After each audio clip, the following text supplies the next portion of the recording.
बिस्मिल्लाहिर्रहमानिर्रहीम। अस्सलाम वालेकुम वरहमतुल्लाहि वबरकातुहू।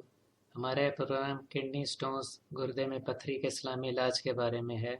अगर किसी को किडनी स्टोन्स हो जाएं, गुर्दे में पथरी हो जाए तो मेडिकल इलाज के दौरान रोज़ाना ये वाला इस्लामी अमल किया करे।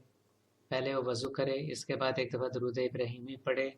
दरूद इब्राहीमी है बिस्मिल्लाहिर्रहमानिर्रहीम, अल्लाहुम्मा सल्ली अला मुहम्मदिन व अला आलि मुहम्मदिन कमा सल्लैता अला इब्राहीम व अला आलि इब्राहीम इन्नका हमीदुम मजीद।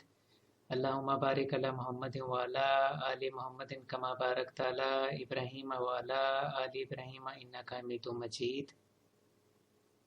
फिर वो 5 दफ़ा सूरह रहमान पढ़े, इसके बाद 9 दफ़ा सूरह आला पढ़े, फिर वो एक दफ़ा सूरह फातिर पढ़े, आखिर में एक दफ़ा दरूद इब्राहीमी पढ़े।